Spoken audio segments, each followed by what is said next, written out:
Hi, everyone. Back this week with more chat about expectation.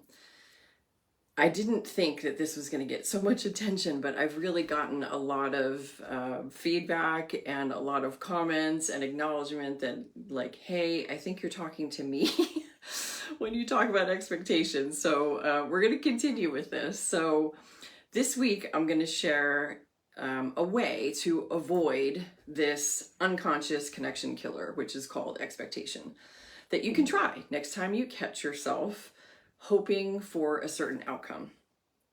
So, just a little refresh in case you haven't been keeping up with this topic. So, what I've been talking about is something I call staying in your lane. So, this is a phrase that you've probably heard people say, and it has nothing to do with driving safety. It's about something that I think women struggle with a lot in relationships. Somehow, as the years go by, we start drifting into our partner's lane and giving them advice that they didn't ask for, or making suggestions for things that we think we're just being helpful. And what I'm hearing from people too is that not only is this super common, but I guess it happens to men too. I would never have expected that. So that was an interesting twist to this because I always picture this as a habit that women have. But I've heard from a couple men that they actually do this too. So this is good to know. So what is happening is, we do these things, right? We make a suggestion or we give somebody advice or whatever the situation is. And we can't figure out why they get frustrated or they get angry or they just are very dismissive, whatever their response is, right? It's not a good one.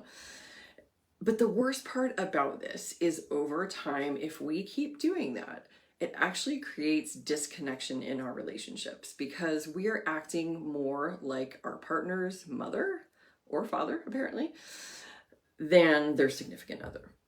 And that is a huge connection killer. So, this can be a difficult pattern to disrupt. But I do think, obviously, the first step is awareness.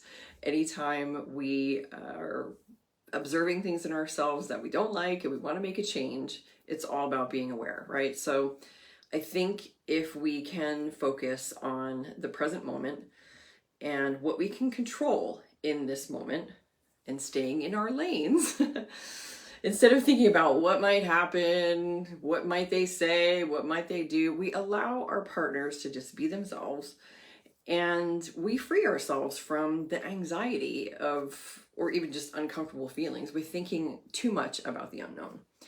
So next time you catch yourself hoping for a certain outcome with your partner, and I think I mentioned in one of my emails, one of the examples I had was like getting up in the morning and hoping or expecting the dishes to have been done the previous night.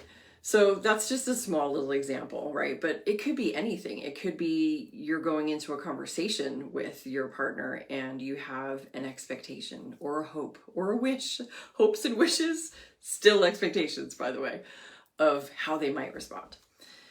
And it's really dangerous, right? Because we don't have any control over that.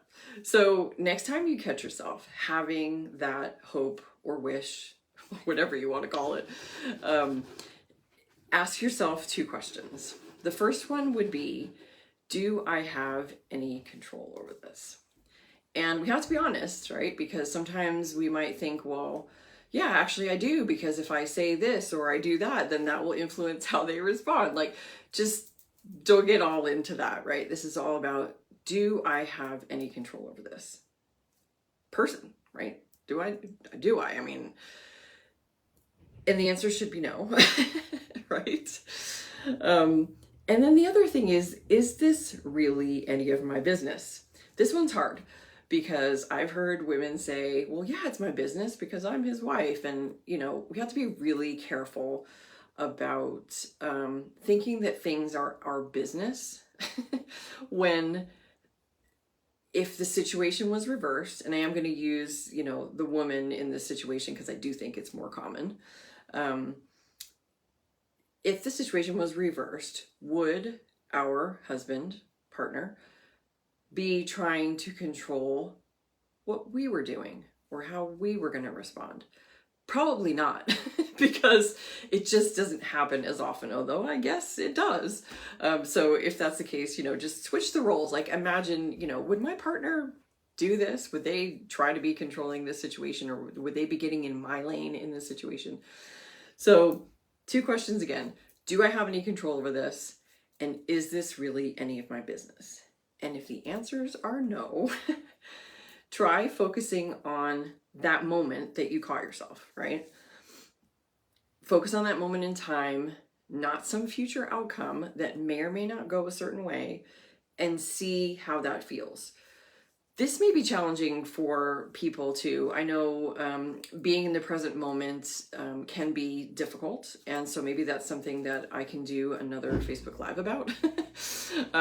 But whatever helps you focus on the present moment, that's, I think, going to work it's going to work differently for everybody, right? But that's really what I'm trying to get at with this change in behavior, is not thinking about the future, because that's what gets us all wrapped up in this tangled web of trying to control, how something is being done or said or whatever by our partner, right? So, which is all about this thing to do with expectations. So if this resonates with you, let me know. I'd love to hear more. I've heard so much from people, and it's been really interesting and fun having conversations with people about their own behaviors. And so just let me know, and I will see you again next week.